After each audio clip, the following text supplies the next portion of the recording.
All right, hello and welcome to Elite Fitness and Nutrition. Today we're going to do a review of our online training program, Day 2. Okay, so all you're going to need for this workout is your kettlebell or your dumbbell.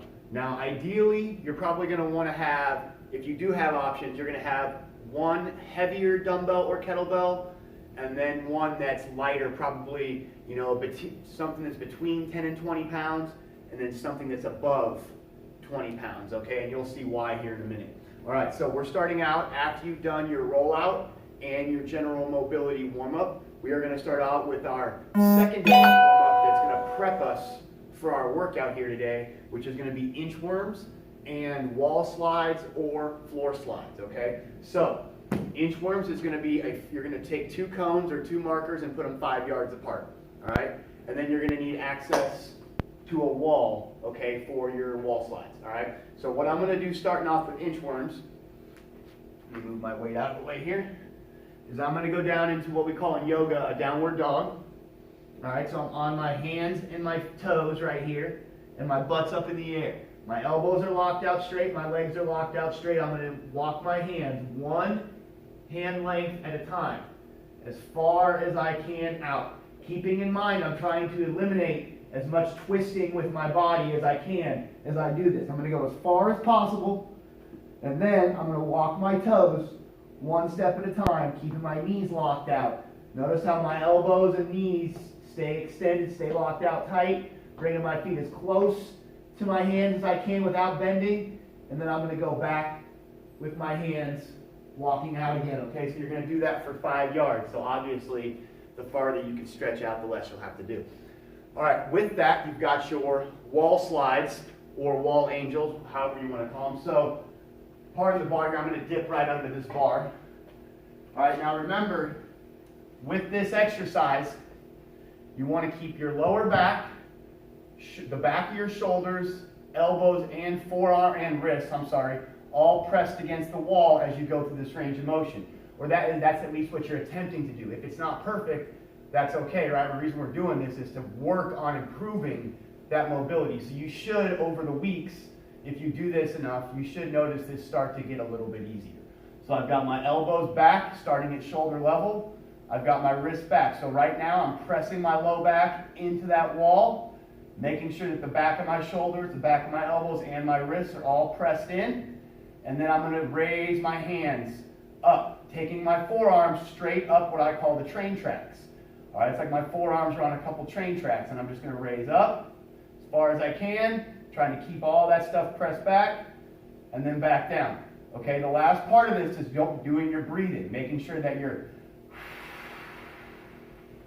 exhaling, and then inhaling as you come back down, okay? Syncing up your breath with your movement will make this more effective.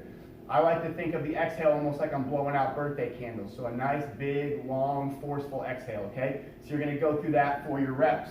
And then obviously, you'll come right back to your inchworm. So you're going to go back and forth for your sets that are deemed on the chart there, okay? And then once you're done with that, we're going to go right into our workout. All right, so on this workout, we have 4 exercises here. All right, we have our RDL, our half kneeling, 1-arm overhead press. We have our, 3 exercises here in the circuit. So our RDL, our half kneeling, 1-arm overhead press, and our quadruped scap push-up. So you'll do those 3 in a circuit. You'll go through all your sets, and then once you're done with all 3 of those completely, you'll finish up with a few sets of those 4-way ankles just back to back, really kind of working on burning out your ankles. Okay, so RDLs, we're starting with our heavier weight. Now, if you have, more than 1 weight, you can kind of start off light and work your way up. If not, that's fine too.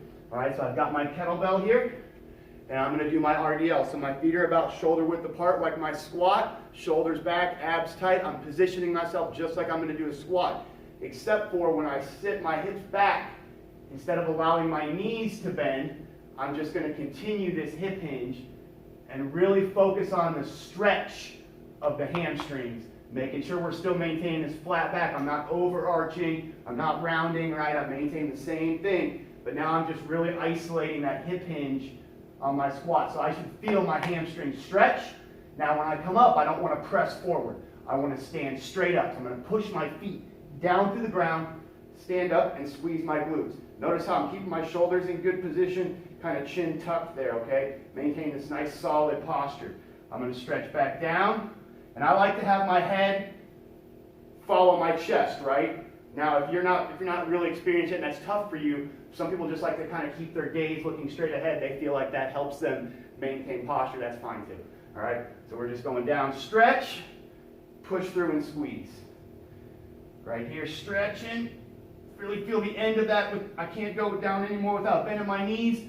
Boom, I'm up, okay? So then we're going into our half kneeling overhead press. So this is going to be opposite arm, opposite leg.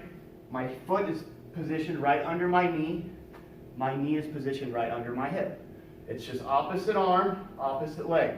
So I want to have my lighter dumbbell ideally. Now, if you have choices, you can work your way up slowly, but this is going to be a much lighter exercise than your kettlebell RDL. These are much smaller muscles, okay, that we're working here in the shoulder. All right, so I'm going to start with this dumbbell parallel. Right here, you can see this position, and I'm just going to press up. Abs sucked in tight, kind of thinking about my wall slide right there as I do this, okay? Press it straight up, and then back down. Now notice how when I come down, I'm not having this right over the top here. I'm kind of keeping my elbow in a little bit, and on that edge of the dumbbell is kind of almost in connection with my shoulder right there. All right, and I'm just going to press straight up and back down, really making sure straight line, wrist all the way down to the knee, abs in tight. Okay, now I do not mind adding in some of the correctives that I was doing in with my workout.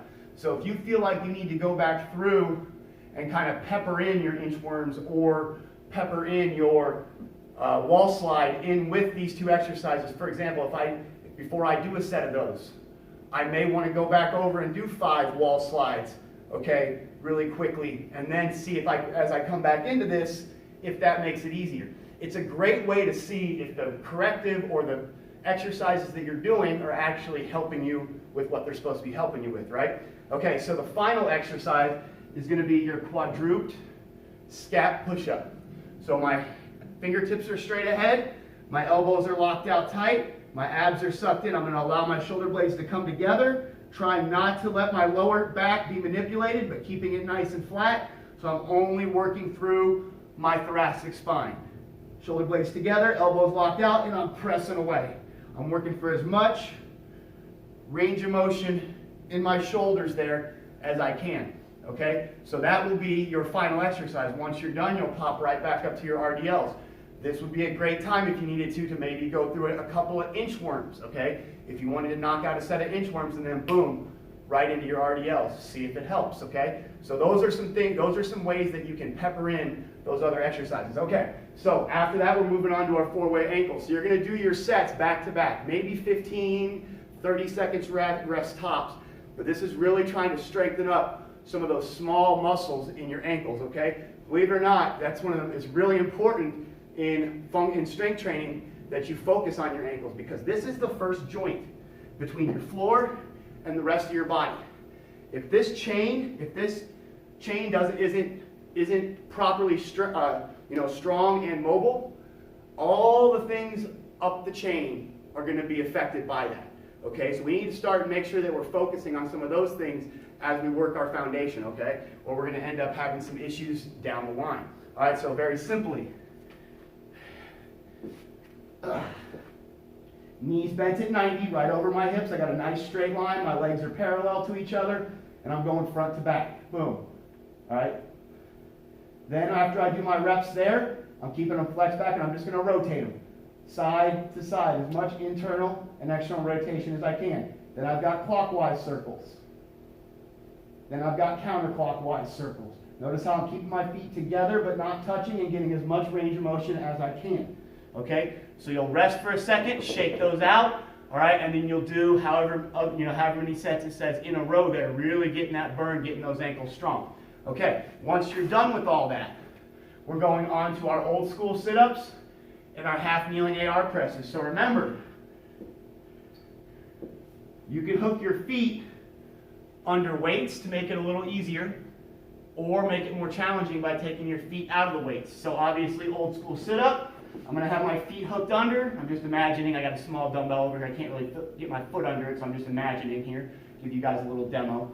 So hands on the shoulders, chin tucked in, and I'm going to go back slowly. As I go back, I'm trying to imagine like I'm touching one vertebrae at a time to the ground. So nice and slow, just rolling my back. One vertebrae at a time. Boom. And then back up. 1001, 1002, 1003, 1004, 1005. And then up. So it's that 5 seconds down that's really important. If you take your foot away, obviously that makes it much more difficult. You take your foothold away. Now you might notice your legs moving a little bit, and that's okay. 1001, 1002, 1003, 1004, 1005, and up just like that, okay? Then once you're done with that, we've got our kneeling AR presses.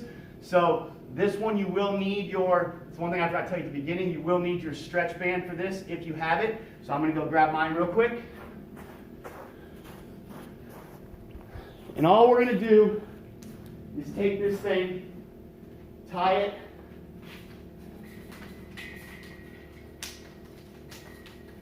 around this bar. I'm going to go down to my knees, line myself up right with the rack so my knees are close together, my hips are right underneath my shoulders, I'm in a nice tall position. I'm going to pull this band right into my sternum, centered up. And I'm just going to press it straight out. Holding this position. Right now this band is trying to create a lot of rotation, and I'm just fighting that rotation. This is a kneeling anti-rotation press. All right, we're going to do reps one way, and then flip around and do the other way. Then you would go right back to your sit-ups, okay? You'd go through your rounds, and then that's it for the workout, okay? So a couple of quick little extras here. So if the wall slides are difficult, remember I told you could try floor slides. Same thing, only difference, I like to make sure I find a semi-smooth surface so my hands will slide appropriately. If I'm on this rubber, it's not going to slide real well. So lay on my back, knees bent, and we're just going through that same exact thing, just laying on the ground, okay? Very simple. And the other thing for your half kneeling overhead press, if you don't have a light weight, I would suggest not trying to struggle through your heavy weight. Instead, just working on getting the mirror and working on your range of motion, okay? With that, if you have, maybe you can have a book that you can kind of balance and hold your book or something as you press up or something like that. But I would work more on the movement of that than I would necessarily trying to struggle through a heavy weight, because that's where you can get yourself into some problems. So technique first, and then once you're back in the weight room, then you can knock it out of the park. Okay, so that is it for day 2. So coming up next, you'll see day 3. All right, so thanks a lot, guys, and have a great day.